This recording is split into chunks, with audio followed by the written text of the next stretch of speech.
Eh bien écoutez, bienvenue pour ce podcast numéro 2 au cœur de la maison familiale de Charentais. Aujourd'hui, j'ai le plaisir de recevoir Mathieu. Bonjour Mathieu. Bonjour. Le mois de novembre, à la maison familiale de Charentais, on travaille beaucoup l'orientation, notamment avec les classes de 3e. Et donc dans cette optique-là, ce qui m'intéresserait, c'est de connaître un petit peu ton parcours, puisque actuellement, tu es sorti du système MFR et tu y reviens pour d'autres raisons. Dans un premier temps, je vais peut-être te laisser te présenter. Moi, je m'appelle Mathieu. Je suis actuellement en licence 1 d'information et de communication à Lyon 2. Donc une licence d'infocom, c'est ça ? Ok. Donc, j'ai fait une formation de bac pro à la MFR de Charentais. Avant cela, j'ai fait 2 autres secondes, une en général à Louis-Hermant et une autre en TCV QPA à Villiers-Morgon. C'est technicien conseil vente en qualité de produits alimentaires. D'accord. Donc en fait, ton moyen d'aller dans la direction que tu souhaitais, c'est de passer donc par la vente. Oui. Ok, d'accord. Et donc après, on t'a retrouvé effectivement en bac pro SAPAT. Mais alors, c'est quoi l'histoire ? À la fin de la seconde, je me suis rendu compte qu'en fait, la vente aussi, c'était pas du tout ce que je voulais faire. J'ai trop suivi ce qu'on m'avait dit et que, en fait, en faisant un stage à la fin de ma première année de vente, j'ai compris que ce stage-là, donc c'était en EHPAD, c'était totalement ce que je voulais faire. C'était travailler au service aux personnes et directement avec les usagers. Donc tu t'es rendu compte en fait au cours du stage, des expériences professionnelles, que tu n'étais pas forcément dans l'aspect conseil, mais plutôt dans la partie accompagnement. Exactement. Quelles expériences tu as pu vivre dans ce bac pro SAPAT et qui t'ont marqué pour ton orientation, j'entends. Alors pour mon orientation, j'ai beaucoup apprécié notamment le stage touristique et un stage que j'avais fait en EHPAD en animation. D'accord. Qui m'ont fait comprendre qu'il y avait un gros besoin d'animation envers certains publics.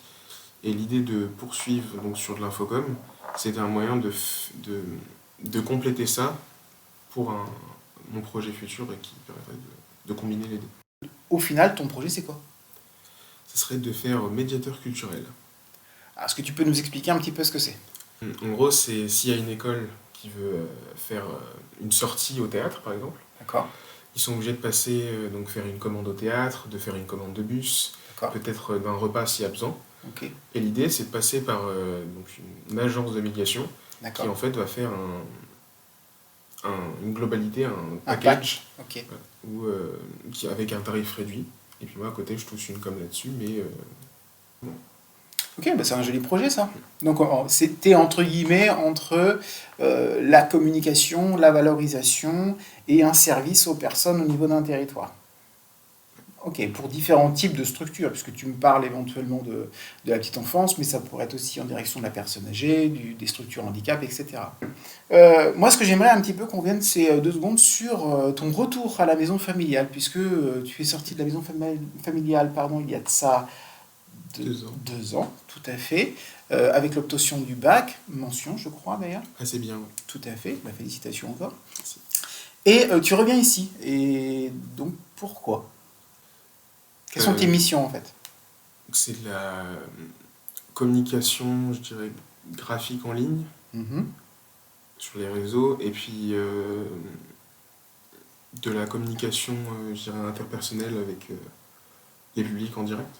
D'accord, donc pour faire simple en fait, tu vas rentrer dans le dispositif de communication, donc je tiens à dire que Mathieu a déjà commencé à travailler sur des posts, pour être assez précis, à partir des chartes et à partir des contenus qui sont déjà programmés sur nos réseaux.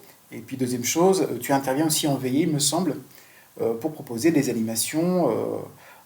Alors, dans un premier temps, on proposait directement les animations, puis j'ai comme l'impression aussi que tu intègres de plus en plus les élèves dans le fonctionnement, puisque j'entends parler du fait que les élèves doivent revenir vers toi pour pouvoir te proposer des animations qu'ils souhaitent mettre en place, c'est ça ? Qu'est-ce que tu as déjà proposé actuellement en termes d'animation ? Je leur ai proposé, dans un premier temps, un blind test multiculturel, donc c'est films, séries, musique, etc. Et on a fait un escape game. Mhm. Et puis une troisième où on a fait un karaoké. Ok, très bien. C'est quand même assez gratifiant. Oh bah oui, carrément, bah, je pense, hein, tu peux, hein. Effectivement, moi j'ai des retours de l'équipe de nuit qui me disent que c'est un vrai plaisir de t'accueillir ici pour pouvoir mener des animations. Donc bah écoute, on te remercie de ta présence, on te remercie de j'allais dire de ta fidélité, mais c'est à peu près ça, hein. Et puis bah, c'est clair, on a hâte de voir un petit peu ce qui va être produit par la suite sur les réseaux, puisque très prochainement, donc, il y aura deux posts qui vont être faits en direction des secondes, un sur un TP Cuisine et un sur la préparation à l'animation intergénérationnelle qui se déroulera en mars prochain. Donc bah écoute, merci de ta présence encore et puis merci de cette interview, quoi.